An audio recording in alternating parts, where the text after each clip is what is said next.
Շնորհակալ եմ ազգային ժողովի մեծարգո նախագահ, ազգային ժողովի նախագահի հարգելի տեղակալներ, հարգելի պատգամավորներ, կառավարության հարգելի անդամներ, հարգելի ներկաներ, սկսում ենք 2026 թվականի Հայաստանի Հանրապետության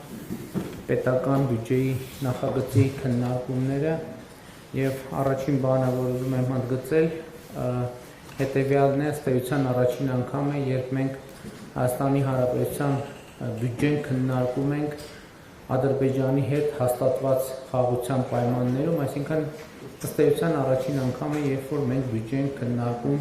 խաղաղության պայմաններում եւ նաեւ առիթից ուզում եմ օգտվել եւ եւս մեկ անգամ վերահաստատել, որ 2025 թվականի օգոստոսի 8-ի Վաշինգտոնի խաղաղության հռչակագրով Հայաստանի Հանրապետության եւ Ադրբեջանի միջեւ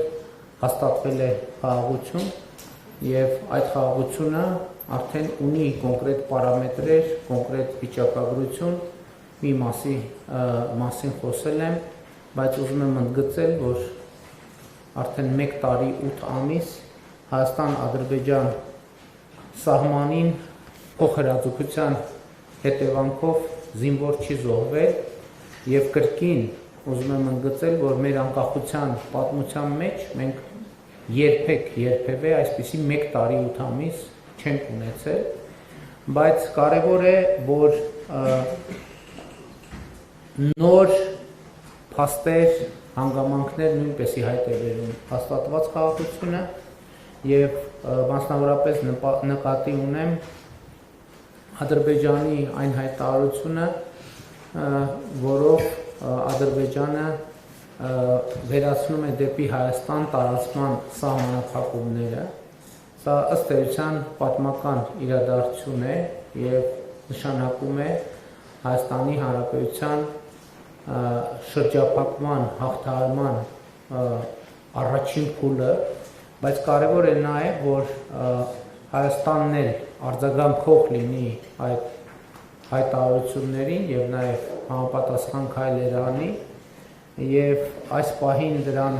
մեր արձագանքը հետեւյալն է, որ հենց այսօրվանից մենք պատրաստ ենք ապահովել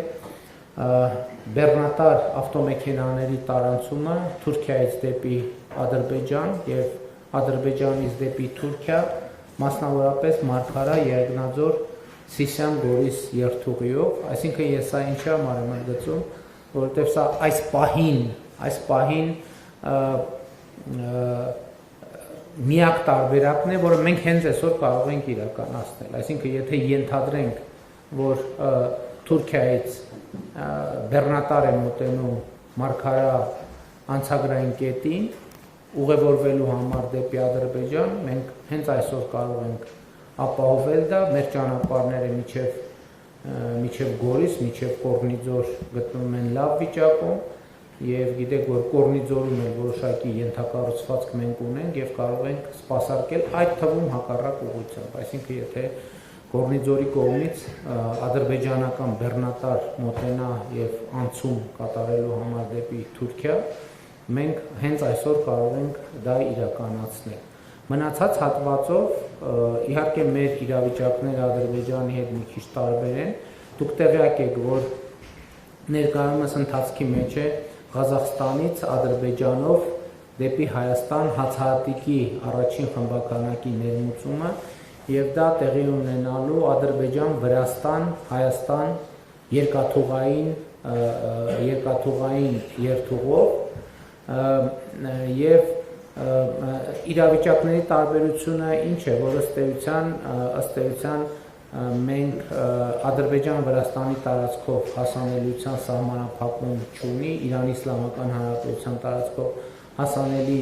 հասանելիության սահմանափակում չունի, բայց իմ հայտարարությունը վերաբերվում է բոլոր ուղղություններով, որովհետև կարող պարզվի ինչ-որ մի ուղղության նկատմամբ հետաքրքրություն կա եւ մենք ուղղակի այսպես դահլիճային պայմաններում դա չենք արձանագրում, այսինքն ինչպես Ադրբեջանը մեզ համար վերացրել է տարանցման սահմանափակումները, նույն կերպ եւ մենք վերացնում ենք տարանցման սահմանափակումները։ Իհարկե այս հայտարարությունը որպեսզի լինի ամբողջական, մենք առաջիկայում պետք է շատ ինտենսիվ զբաղվենք Վաշինգտոնի խաղաղության հռչակագրի 3-րդ եւ 4-րդ կետերի լիարժեք իրականացմամբ, որի արդյունքում Հայաստանի եւ Ադրբեջանի միմյանց նկատմամբ տարածման արգելքի այս որոշումները կլինեն լիարժեք եւ ամբողջական, այսինքն կլինեն ոչ միայն դե յուրե, այլև դե ֆակտո մենք հնարավորություն կունենանք այդ ամենը իրականացնել։